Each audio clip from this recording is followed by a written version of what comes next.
Welcome back to the Win with Dice podcast, a podcast featuring members of the Win with Dice team. I'm Calvin, and I'm joined here by Ramon. Hey guys, welcome to the Women with Us podcast. The podcast all about tabletop RPGs. Calvin and I like to take a casual approach to the hobby, so we like to talk about the games that we run and the games that we play and the cool, wonderful people we get to experience the hobby with. If this is your first time, hearing about tabletop RPGs, what are you doing? Go find yourself a table, go have some fun. And if you are a player on someone else's table, maybe it's your turn to, jump behind the GM screen. Indeed. So this week we are taking a look at the Pathfinder Monster Core book that came out last month. In particular, we wanted to take a look at the new dragons that are in the book, because as you all well know, certain things happened in the last year or so that required some updates and changes to anything that uses content that might be seen in Dungeons & Dragons. But it's all worth it because we got 8 cool new dragons. So we're going to get into talking about those, but before we do, we have to get to the most important part of the show, the Win with Dice Weekly GM Tip of the Week. Yes, the Win with Dice Weekly GM Tip of the Week, brought to you by Calvin, and I guess myself too. We're kind of going to tag team this one, folks. True. So something I was thinking about recently, partially inspired by a Ginny D video actually, I think that came out pretty recently, is just getting a sense of like what you need to prepare for a game. Like, if there are certain things that you know are your weak spots, for example, like if you know that you might struggle with improvising combat, or you might struggle with improvising, like, what a character would say and do in a moment, just having notes on those things, having, all your creature stats made into notes that are very easy for you to access, or just having written down, like, here's what this person knows and what they want, and using that to inspire how they might reply to something. This is the sort of thing that comes with experience. You kind of have to run a few games to get a sense of like, well, I know I'm good at this part, or people enjoyed this thing, but I was kind of floundering when this combat came up, so I need to know like what this creature can do. Highlight the HP, highlight the AC, something like that, to make it easier for you to run the game by knowing what you need in a given moment and what you are less able to improvise, or you have trouble improvising. Yeah. Also, just to kind of add on to that note, it's good to also kind of figure out what your players' options are. They might not take the option that you prepared for anyway, but it's good exercise to be like, if I were the players right now, this is like what's plan A and what's plan B, like, or wouldn't even be like, what's the hardest thing they can do and what's the easiest path they can take, or something like that, and kind of run with those. Yeah, like look at the goals that they have, look at what's presented in front of them, the resources they have. And even from there, you can maybe fill in some gaps, or just have options of, if they try to do a certain thing, you can maybe have a sense of being prepared for that. If you know what they want to do, you might have a few guesses on how they might do it. Although, to be fair, you're dealing with like 3 to 5 to 6 or however many other brains out there, so... Yeah. No plan, ever survives first contact, right? But you still have to have the plan. Or something resembling a plan, like 12% of a plan. Yeah. That's right. But yeah, I mean, like it's fine. I mean, it's like the GM's job to lose, but gracefully. Like that's that's the whole point of the GM. It's not to win. It is to it's losing with lose style. gracefully. Losing with style. Yeah. That's great. That should be on a shirt. We should make shirts. Yeah. We should make shirts. All right. Well, let's get into talking about Pathfinder Monster Core. So, of course, if people have been paying attention to what's going on with Pathfinder 2nd Edition, it has been going through some updates, some changes, some remasters, which started last year with the Player Core and GM Core books. Due to the, I guess it's been called the OGL crisis. I feel like crisis may be overblowing it a bit. But the OGL changes that WotC and Hasbro were looking at, people were a bit more nervous about using things that sort of derived from the system reference document of D&D. And as such, it led to the creation of the Open RPG Creative License, or the ORC license, created by Paizo, which is what their new books are under. So Pathfinder 2nd Edition has been remastered. Some things have been renamed, some things have been changed, some rules have been updated to streamline them a bit. But again, one of the major changes is a bunch of creatures got their names changed, and a bunch of new creatures got added, and those creatures are present in the Monster Core book, which is the replacement for the bestiaries. So this book came out March 2024, and we're gonna take a look at. I wanted to take a look at some of the dragons, because like we were gonna start taking a look at some of the dragons just because the dragons are the coolest creatures here. They were the ones that were sort of at the center of all the discussion about this new book whenever they were talking about it, and I know we brought it up a bunch of times. So we're gonna start there, and then we'll just spread out as to whatever grabs our interest. I mean, we wouldn't start with the orca because I don't know about you guys, but this is a fucking sick drawing of an orca. Like, I was like, dude, this thing's awesome. It might be interesting to compare certain things between the two books, the bestiary and the remaster book. No, man, there's also a goofy looking brain, dude. Like, this thing's awesome. All right, let's go to the dragons. I'm too excited. Okay, we'll come back to the orca. All right, so dragons having been updated. So the dragons that are available in Pathfinder in that setting, you can still use the ones that are already created. They're still, perfectly viable in the game. But now there are different types of dragons. Instead of your traditional metallic and chromatic dragons, instead what you have are different dragons that are based on the 4 magical traditions found in Pathfinder. And those can be split up further into certain kinds of dragon families. So you have your arcane, divine, occult, and primal dragons. And arcane dragons, these ones tend to be a bit more magic-based. They have more control and mastery over magic, and they have, mastery over certain types, like illusion and teleportation, that sort of thing. And they were described as having, these very patterned scales. And also, they tend to be more slender because they rely on magic for hunting instead of, brute strength or something like that, which I thought was an interesting detail. I did see, some of the illustrations, they were more... slender and serpentine versus the big meathead dragons. Oh yeah, we do love a meathead dragon. But yeah, I thought that was an interesting detail. You have the divine dragons, which when I first heard of, I assumed they were they're not literally tied to a deity. That was kind of my assumption when I first heard of them. But they're more tied to certain planes, in the same way that a cleric would be tied to a deity. Which I mean, you could always change things up, of course, but that was my first assumption. But I guess each of these are more of a planar thing, and they sort of vary in appearance based on the plane that they're related to. There's an angelic one that we'll get to that has a literal halo on its head.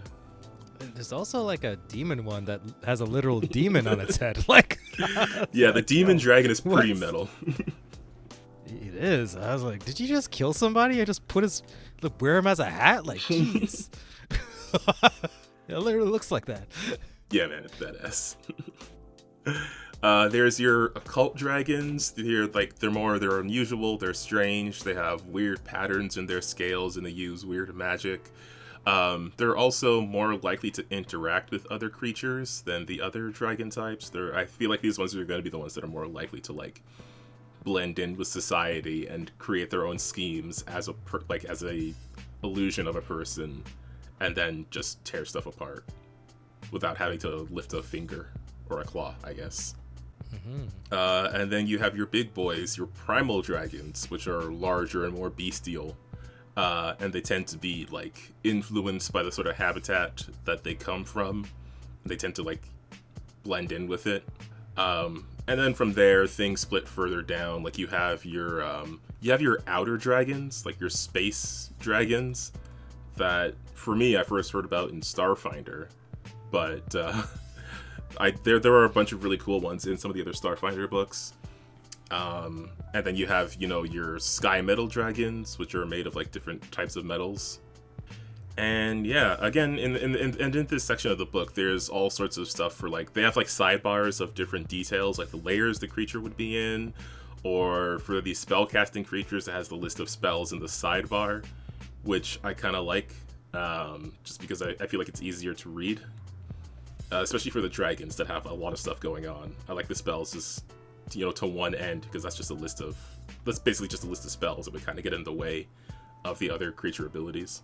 Yeah, because they could be optional, right? Like maybe you don't want to put that on your players, just because I think like the dragon entry itself would be too large. It's a lot, but in like a good way, in a way that like this is like a boss creature that you're probably gonna run like one of at a time. That's like the cool thing to do, is go fight a dragon 1v party, right?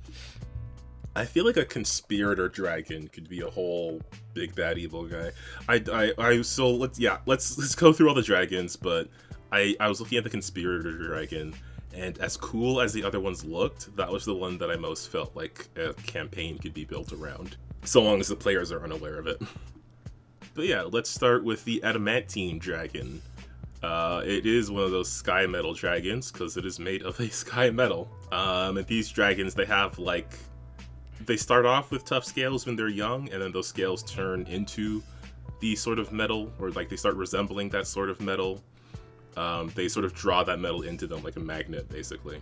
Adamantine dragons specifically are described as being steadfast and loyal. I feel like they might lean more towards being good, but they're also primal, so they're also that more large and bestial China dragon. These are the chunky boys, so I don't know. It depends. It doesn't seem like any creature, especially since the remaster, is tied with being specifically good or evil. It's just that these dragons are loyal to whatever they commit to. Yeah. Well, like I think that's a good thing, because you could have dragons have like a lot of personality that isn't just tied to where they originate from, I guess. Maybe not the demonic dragon or something. Yeah, that one's a little more. But you could have dragons be a little bit more neutral, a little bit more selfish, a little bit more like, this is the way I want things to go, right? Play into that kind of like Smog attitude, where it's just like, I mean, Smog's an evil dude, but only as evil as like people are literal insects to him, right? Like, why does he care, right? Like, get out, stop touching my stuff, right? Like, yeah, I mean, when bugs come into your house, what do? You just stomp them, right? Yeah. Like, you just like. If I saw bugs crawling all over my wallet, I'd be pretty pissed off too. Yeah, you start freaking out, man. Like, what the hell? In my bed. Like, Yeah, fair. Must be a nightmare. Goddamn adventures. Oh, it's coming to my house. I mean, yeah, I can imagine a dragon be pretty pissed off about that. But yeah, the Adamantine Dragon. So another thing I noticed about these dragons, I mean, they all have different special abilities. Like, for example, the Adamantine Dragon, when it's reduced to fewer than half of its hit points, it sheds its armor. So its AC is reduced, or its resistance to damage, rather, is reduced. But it gets a bonus on its speed. Oh, that's so sick. It's kind of like a phase in a boss fight, where it's just like... Yeah. Oh. Yeah, that's really awesome, actually. Like, built right in. You don't have to figure that out. It changes it up, too. Ah, interesting. Yeah, I thought that was a cool idea. There was... Oh, gosh, I can't even remember it now, but I saw someone on Twitter, like, a few months ago, maybe, and they were homebrewing, like, stages in boss fights. I should probably look that up again, because I thought it was a really cool idea. But yeah, I was going to say, the dragons... a lot of them have like these reactions to critical hits that either negate it or react in some other way. So for example, the Adamantine Dragon, when it's critically hit with a weapon or an unarmed attack, it toughens up, and then it can make like a DC 17 flat check, which is just a D20 with no bonuses or anything. And if it succeeds on that, then the crit becomes a normal hit instead. Ooh, oh, that's pretty cool. Which then, I mean, like, it already has probably a sizable DR. I'm just trying to look at the thing here. Yeah, it's got resistance to physical damage 10. Interesting. So a normal hit might just turn into not that big of a deal at all. Which is basically just saying, like, you might be able to nullify, like, damage outright. Maybe. I mean, if you're... I don't know if you want to fight this thing if you're at a level where your normal hit can be negated by 10 resistance, to be honest. Yeah, that's fair. I mean, they could roll low. No, like, But like probably not though, because like people are throwing out like 30s and stuff like that. Well, I got like Pathfinder's cool like that. True, but yeah, because Pathfinder, like with how it treats like critical successes and failures, that difference of being bumped down to a normal hit could still be very significant, as well as its 10 resistance to damage. I like that he can just throw a rock. That's pretty dope. I don't know why. I'm like, oh yes, classic. Yeah, the avalanche breath. Yo, no, he just has ranged attack rock. Like I was like, nice. Oh, also yeah, just throwing a rock. Fair. Yeah, you could just throw a rock. That's so sick. I love it. I love that it just has like, oh hey, take this rock. I feel like more big things with hands should be able to just throw a rock. I wonder if they just gave everything like a ranged attack. Oh, actually, if you look at where is it? If you look at page 360 in the book, there is a throw rock ability. Oh, sick. Give it to everybody. Just like, give me that rock. Ka-ching. Like. Yeah, why can't everything throw a rock? It doesn't have to be a big one. Yeah, no. That one, you know what it reminds me? So, like, I played... Anybody who hasn't played Tactics Ogre Reborn, they should go check it out. It's a really cool SRPG, tactics RPG, and it's, like, really fun, and the story is really brutal and stuff like that. But the game looks kind of silly, but the story is crazy. People die all the time. But anyway, they have monster units. And the monster units, they could all just throw rocks. So I was like, all monsters should just throw rocks now. Like, but now I don't have to because Pathfinder got my back. I can just use that ability. Yeah, I think these guys are pretty cool. I will put the artwork up for a bit. I didn't want to put too much of the stuff up because I want people to actually like look at the book. But these guys, I'm pretty sure this is the one that's on the cover because these are already pretty iconic. Oh yeah, chunky boys. And next we have the Conspirator Dragons. So these ones I thought were very interesting because of these sort of stories they would allow you to create. Essentially, a Conspirator Dragon is better at like blending in with society. It's a schemer that'll like manipulate and control others, and it's very good at like disguising itself. It has the Conjure Disguise ability, which allows it to just create a perfect replica of a humanoid that they have seen, of a humanoid of their size or smaller, so of large or smaller, which covers quite a lot. And yeah, they're basically able to just change shape once per day and just like blend in with people. However, if they are critically hit, then the disguise is destroyed and the skin suit they made explodes with the oh my god, detonate disguise ability. Yo, that is fucking crazy. That is a big reveal moment. Oh, yes.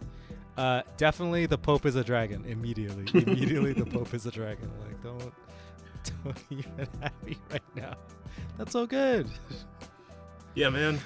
I really like the idea. I this is from Critical Role. I'm not gonna lie about it, but I really like the idea of a dragon just taking a humanoid form and blending in with society and just being like, you know, they could be the leader of a society. They could just be blending in as a disguise. They could just be like spying on their enemies. They could just show up in your home, in your chambers one day and be like, yeah, you know me. You know exactly who I am. Yeah, dude. But like it's like fucking 96 damage. Like, that's a lot. Yeah, it's gonna be like 30-ish damage on average, I think, for this thing. It's gonna be a lot. But yeah, another thing that they have is they also can react to critical hits. This is just if it's hit by a creature that the dragon can see. It'll retract part of its body, and it'll get like a bonus to the AC. Maybe not as interesting or as dynamic as the flat check of the Adamantine Dragon, but again, like, it has this reaction to critical hits because it's easier perhaps to get a critical hit in Pathfinder. Well, not easier. It's just, well, I mean, no, it is easier because you just have to get 10 over. It is Yeah, it's way easier. Yeah, I was wondering if that's not the right word, but yeah, it is. Yeah, it happens way more often than you think it does. Mm-hmm. More frequent, I should say. I love that, like, it's so evocative, though. It's just, I know it's only +2 to AC, but, like, it's hilarious to describe. It's like you try and chop the dragon's head, and he just turns his head back into a human head, and then all of a sudden he's not 20, like, his head is way smaller, so you just miss. Like, yeah.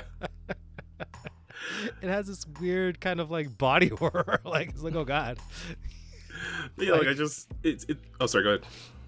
No, go for it. It's just very funny. I was just gonna say, like, this I could see being a significant part of a campaign, and I kind of wish I had it back in my Crown of Dragons campaign. I mean, there are dragons that already have the ability to do this sort of thing. It's just that this is so specifically attuned to that I think, in a way that I think is really interesting. I mean, I don't know. Now I kind of want to put it into another campaign. Maybe I will. I was gonna say, like, you have like several opportunities, I think, to have a random dragon person like in it. So I mean, I don't know if anybody that I play with is listening to this episode. As soon as they meet someone who's a little too suspicious, they're gonna try to hit them and get a critical hit on them. Yeah, but then that's fine. They can just become murder hobos again. Like, you're like, oh no, you just killed the mayor. Like, and I mean, if they're right, it triggers a 9d6 explosion. Yeah. So can they? Do they really want to do that? Do they want to test that out? Like, anyway, no, it's super dope. That's super crazy, and it only gets, the explosion gets worse from there. By the way, like, just more and more d6s. What else do we have? So we have the Diabolic Dragon, probably the coolest looking one. The Diabolic Dragon that some scholars argue are just extensions of the domain of Hell itself. And every Diabolic Dragon's goal is to further Hell's will. It's just a demon with extra steps. Pretty much. Like, even the way they're created, some people think it's, similar to how demons and devils are made from, like, souls that are in hell and whatever. Yeah. But yeah, they also have, like, their own reaction to critical hits. This one is that the creature who lands the hit has to make a will save, or else they get, like, brain blasted by mental damage. And holy creatures specifically, whatever result they have on the roll, it's treated as one step worse. Oh damn, dude, that's pretty crazy. That means, like, I guess they probably have some sort of, like, weakness to holy shit, right? It's like maybe the diabolical dragons are like the answer to all of the good stuff. It's like, just send the dragon in. Yeah, pretty much. It does have a weakness to holy damage, but it also has a bonus on saves towards anything that's, like, divine. Interesting. That's super cool. Oh man, I love this. Awesome. Yeah, it's real cool looking.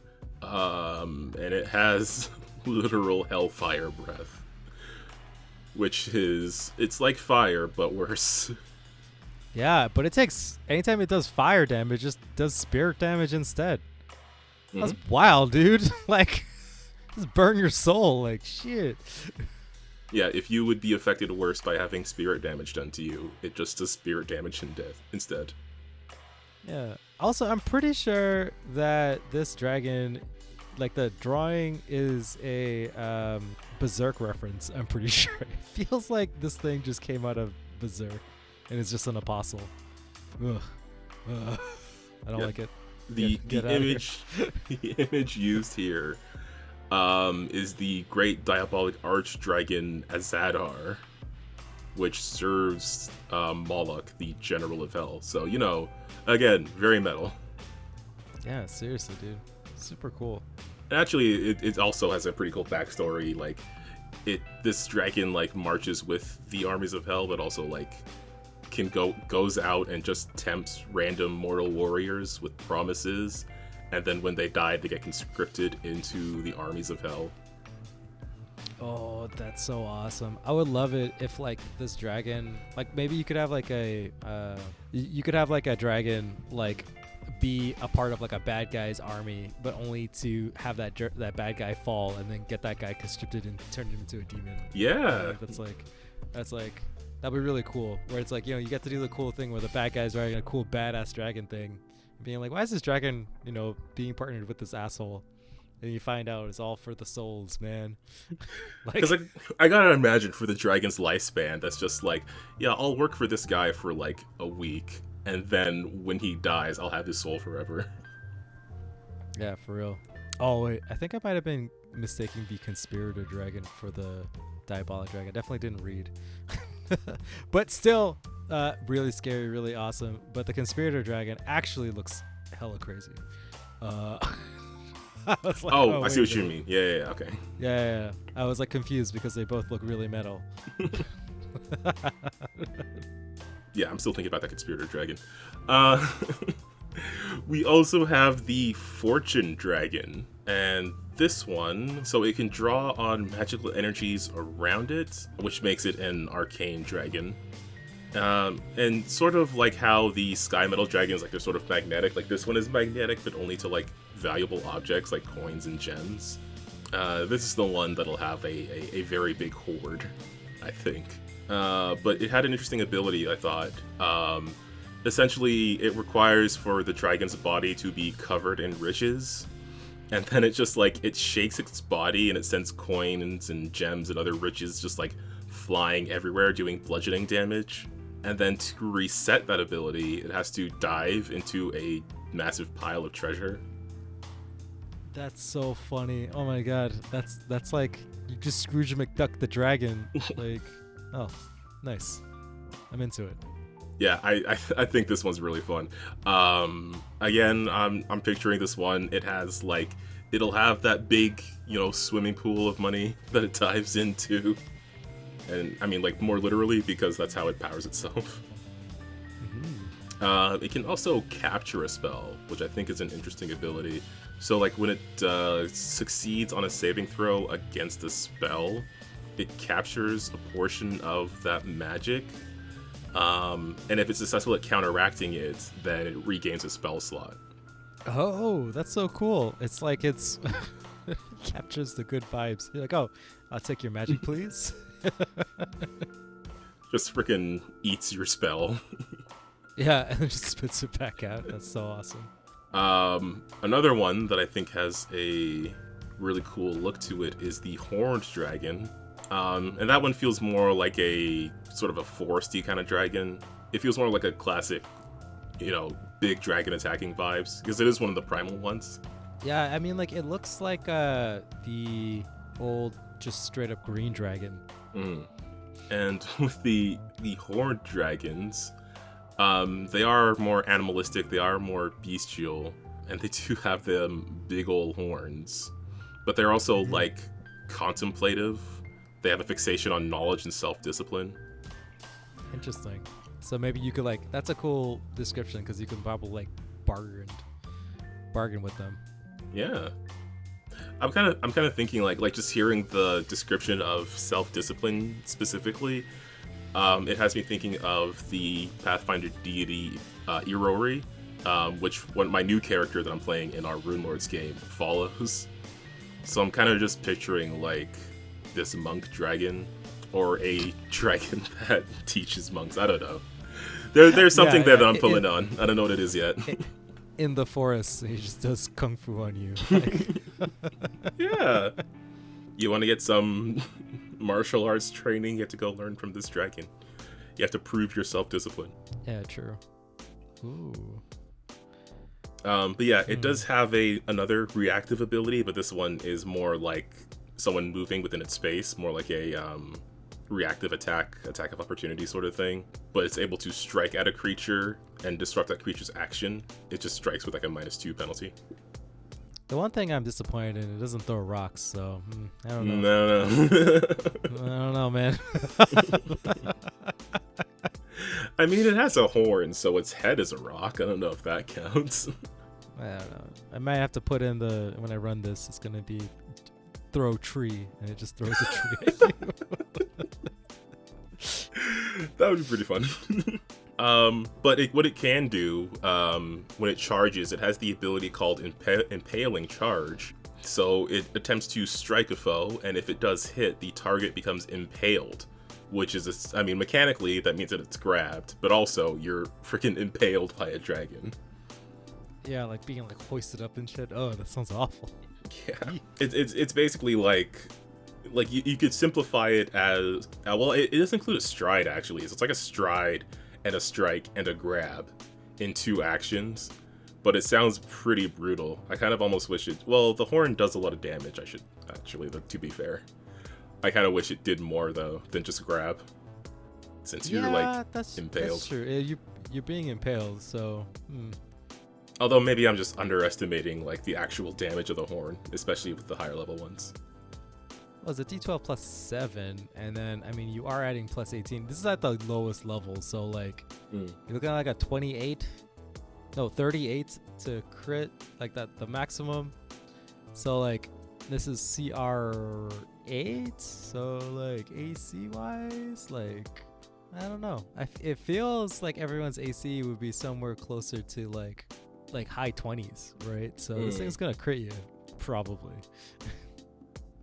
Yeah, fair. And it is magical as well, so that's probably going to get around some people's resistances if players have them. Yeah, for sure. Yeah, I don't know. I kind of wish it did something else. Just to sort of emphasize that you're being gouged by this dragon. Yeah, okay, 2 things I gotta change. Uh-oh. Good luck to everyone. I will say, though, that the higher level one, the ancient one, it has a cloud of poison that just exists around it after it uses its poison gas, which I think is pretty cool. And then we have the Mirage Dragon, that they use their powers to deceive others and further their own agendas. What if there was a campaign that it was a political campaign, but it was secretly a Mirage Dragon versus a Conspirator Dragon? But they're both bad guys. Yeah, and somehow the players get caught up in the middle. I feel like yeah, that would be really cool. I think it would be cool in a big city campaign, right, where it's just a bunch of moving parts or something like that. Or maybe a political thing, where ultimately it's just this asshole Mirage Dragon versus this asshole Conspirator Dragon just ruining everyone's lives. And the players have to beat both baddies. Yeah, I wonder if I don't know if the Mirage Dragon can disguise itself as well, but it can create illusions. But I don't know. It's gonna be pretty hard to pretend to be a medium-sized creature when you're really a large one. Yeah, that's true. But I don't know. I think having an illusion, you could have one dragon who's is the master, but doesn't actually wouldn't actually just show itself. And then there's one who's the Conspirator Dragon would be the one that's always interacting with the party, right? Just being a dick. Right? And then the Illusion Dragon or the Mirage Dragon would be the one that is kind of further away, and people keep thinking things are this or that, and you never really get a good understanding of who's the bad guy. So I feel it would just be the Conspirator Dragon is the one that maybe would start off telling the PCs to go do stuff. And then it would start off at the Conspirator Dragon. They would go and fight the Mirage Dragon stuff. They would learn the Conspirator Dragon's Conspirator Dragon. Maybe turn back and fight the Conspirator Dragon. Then find the Conspirator Dragon's actually, I was only fighting you or being a dick because I wanted to kill the Mirage Dragon. And we're both bad. And then they're fuck, we gotta kill 2 dragons. That's the whole campaign. That one's free, folks. That one's nice. For you. Kind of want to yoink that. Because I am doing a city campaign.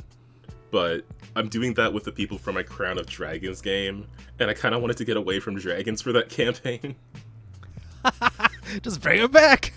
Dragons all the way down! Technically, I didn't end that campaign. What if I ended it here? Are they in the same world? That would be really funny if, there's just one of the dragon orbs just chilling in the city.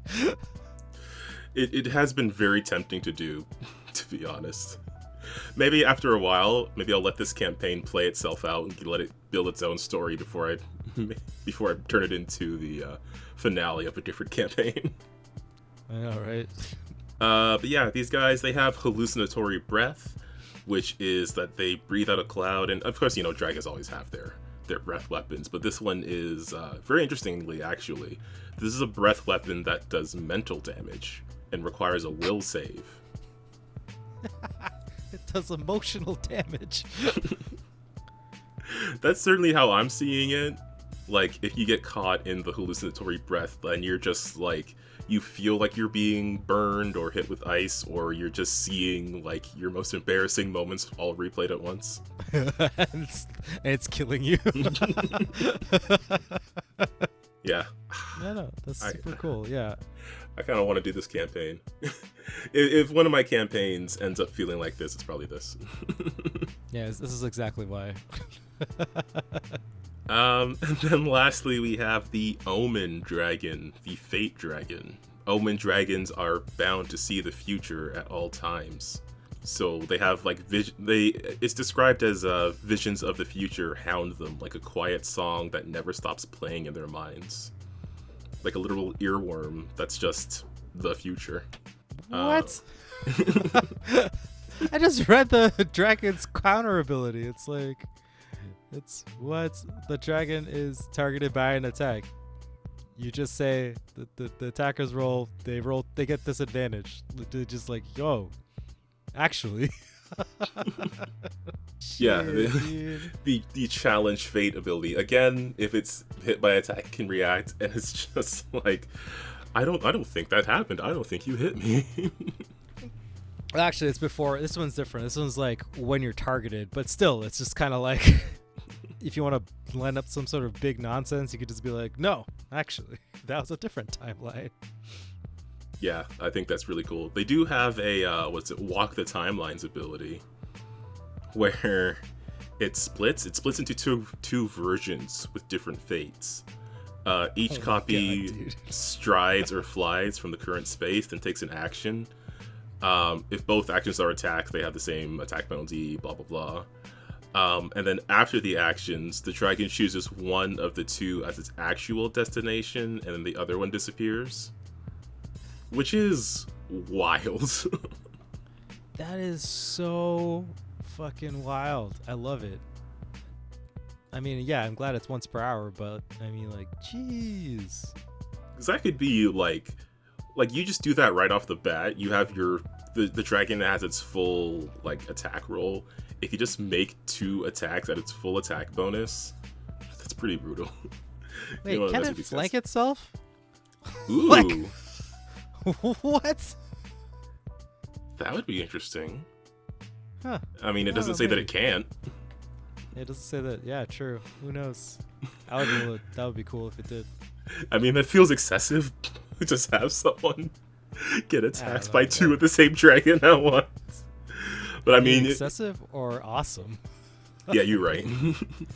If you're fighting a fate dragon, I think you know what you're in for. Yeah, I know. Like, why'd you walk in here, man? Like, wait, what is this destiny breath? Oh, it deals mental damage. Yeah, and it's slowed. Interesting. I'm just kind of picturing like you just see some terrible future. Instead of seeing bad memories, you see a terrible future. Like you getting flanked by the same dragon. What could this possibly mean? Then it just happens to you. Yeah.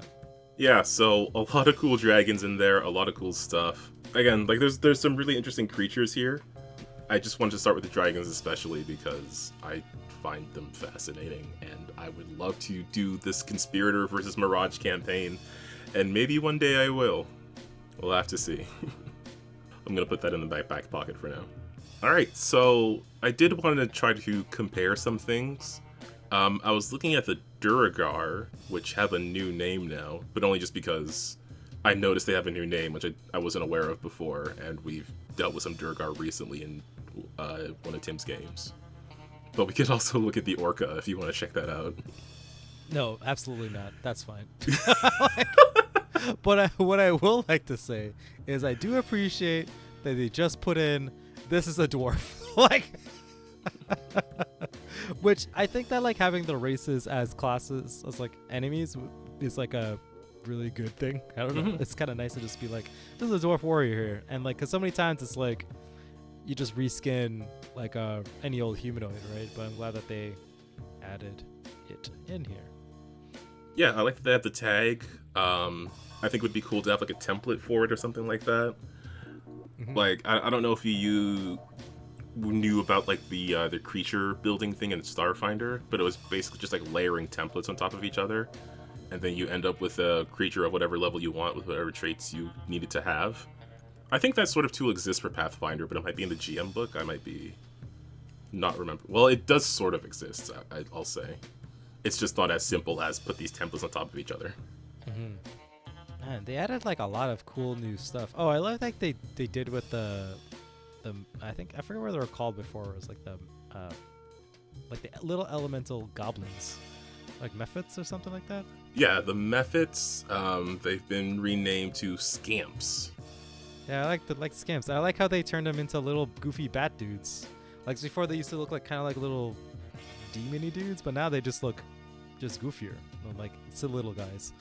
And scamp is the right word for this. Like, yeah, that completely makes sense.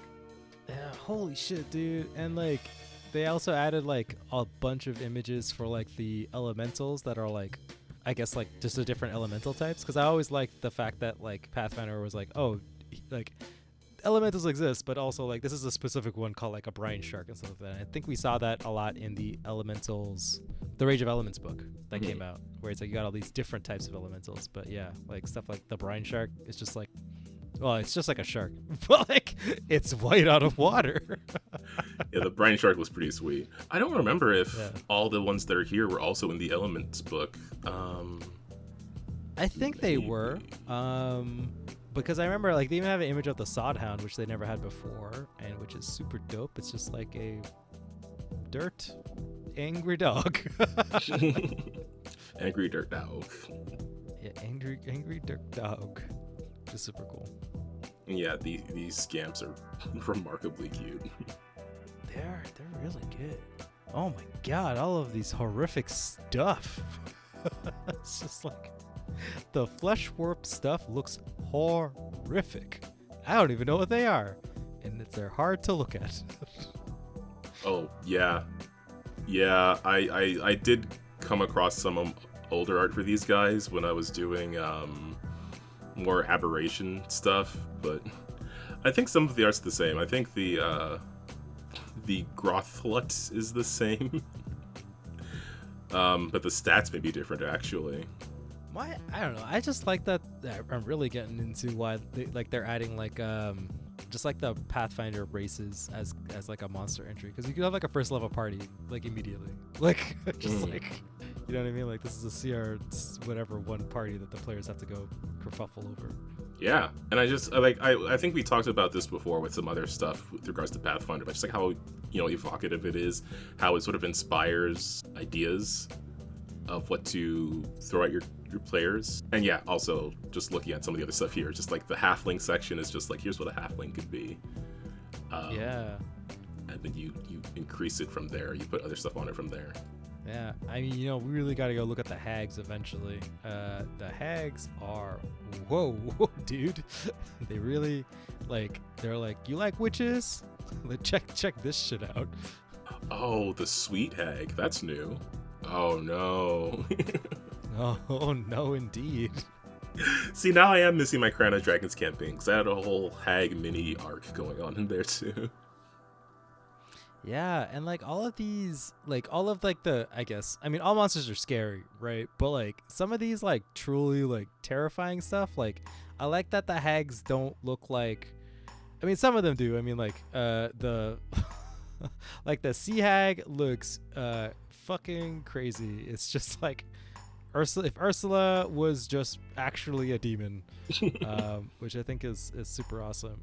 But just the they nailed the unsettling humanoid aspect of a hag, where it's so this is just off, right? versus I think the other hags in previously. Like they just kind of, at least the artwork themselves just looked not as cool, not as evocative. Yeah, these ones really sort of turn up the creep factor. Oh yeah, dude. God, this freaking sweet hag.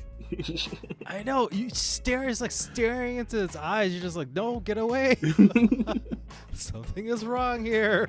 It's like someone put on the skin of a person and it's just like walking around like, ugh. Is super creepy. I gotta stop talking out loud about this book because I'm probably gonna throw a bunch of this stuff into some of my campaigns. Yeah, it's true. They renamed the Knolls. Yeah. Into the. I don't even know how to pronounce that. Is it? It's like Kuhulu, Kolo, Kool-Aid. Wait, hold on. Or do they have a pronunciation? Kolo, I think. Kolo, I like it. I don't know if the stats actually changed on them, but I like that the name Kolo. It feels cool. There's a lot of stuff like that. Like the Knolls are Kolo, the Duragar are Hringar, Deep Gnomes are Umbral Gnomes. There is we talked about this off recording, but there is like a list of things that are new or renamed. I'll put a link to it in the description of this episode on YouTube and on Spotify for people to check out if they want to see like all the specific changes. Mm-hmm. Oh, I see Tree Razor still exists in the book. It comes standard. This goddamn thing. But yeah, I think that's pretty much it, Cal. I don't know what else you want to look at. Yeah, no, I didn't have any other specific creatures I wanted to look at, but I am curious, and I'll put this out to the audience about, if you have played Pathfinder, what creatures you might be interested in, or what creatures sort of stand out to you in this new book or in previous books, and what you might want to see of them if they are remastered and updated. Some things seem like they just had some of their text blocks moved around, so it's a bit easier to read. Some things obviously went through some significant changes, and some things are completely new, so there's a lot going on in this book. But much like the other remaster books, if you just want to keep playing Pathfinder as is, it's not thoroughly necessary, but if you want to understand like how things are worded and tagged going forward, then yeah, the newer books are kind of more necessary. Although, on the same hand, like, you do have access to Archives of Nethys and other, like, online Pathfinder resources that are being updated at the speed of fan updates, so... Actually, to be fair, it is pretty quick, so... Especially with how significant the remaster itself is. So yeah, I'm looking forward to seeing more of the Monster Core updates on those sites. But yeah, I'll have a link below also to where you can pick up the book on Paizo's website. I think it's a cool book. I think reading through this is going to inspire you to create new campaigns, or at least new enemies to throw into your campaigns. And I would recommend you just take art from the book if you want to use it on a token, if you're playing digitally. Yeah, these are really good. Oh, the zombie shambler's still there. That art is classic. I like it. But yeah, I think that's all we've got for the book right now. Ramon, anything else you wanted to say about these creatures before we head off? I think this is good. I mean, like, I think that they named all the oozes cool too. And yeah, there's just way more stuff to check out. I am enamored by all of this cool shit, so yeah, maybe we'll take another crack at this. If there's anything that you guys want us to touch on and talk about, let us know. But yeah, no, this thing's crazy. Yeah, I'm looking at the living tar. The image for that looks terrifying. Yeah, dude, like it's so evocative. Like it's just like this tar wrapped around the bones of a creature. You know what it kind of reminds me of? What? This is like way back in Starfinder, one of the first things. Oh, what was it called? It was like the gelatinous cube of Starfinder, but like it ate metal and then spat out like basic equipment. But for some reason, the art that they used for it was it eating like an android, like an actual person, just like half eaten by this cube, and it was just like farting out helmets.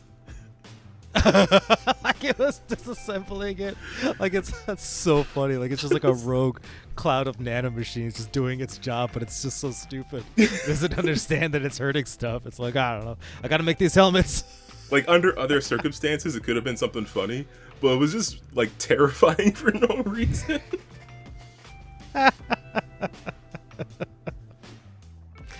Oh, that's a good one. I would love to fight that. Well, I'm not fight that in Starfinder, but like have like a thing where it's just like, dude, we gotta like stop all these nano machine cubes because they're all turning everything into paper clips. Like, yeah, that's a Starfinder problem. All right. Yeah, really cool book. Linked below if you want to go check it out for yourself. And yeah, as I mentioned, if you have some creatures that you're interested in, but you want us to look at or that you just want to talk about because you had a cool encounter with them, feel free to mention them in the comment section if you're on YouTube. Or you can reach out to us on social media if you are on other platforms. Before we head off, I want to give a shout out to the people we have linked below. We got a bunch of different Lancer writers and creators, all sorts of things linked below. As well as the Untold Stories project, where I'm going to be on Wednesdays going forward for the Freedom League Dart game, as well as we have to do the finale of our 5e playing Gia game, our Dinosaur Times game, which is wrapping up soon, which, I don't know, I was kind of really getting into the character on that game, so hopefully that's able to be brought back at some point. As for channel stuff, as I mentioned, the channel is on Spotify now. It has been updated with all of the 2024 episodes. So it starts at like our year recap and then goes on to all the newer episodes. So people who might want to see our back catalog can see some of it there. If you want to see the other 160 odd episodes, you'll have to see them on YouTube. Unless I get around to uploading all of them, but I don't think that'll happen because there is a lot. As well, there's gaming streams on the channel. Alan Wake 2 will be starting the day after this podcast episode goes out, so swing by and check that out. But that's all I've got for channel stuff. Is there anything else, or should we head on out of here? I think we're good. All right. Well, for all of our monstrous GMs and players out there, just remember to keep on winning with dice, and we'll see you next time. Bye, guys.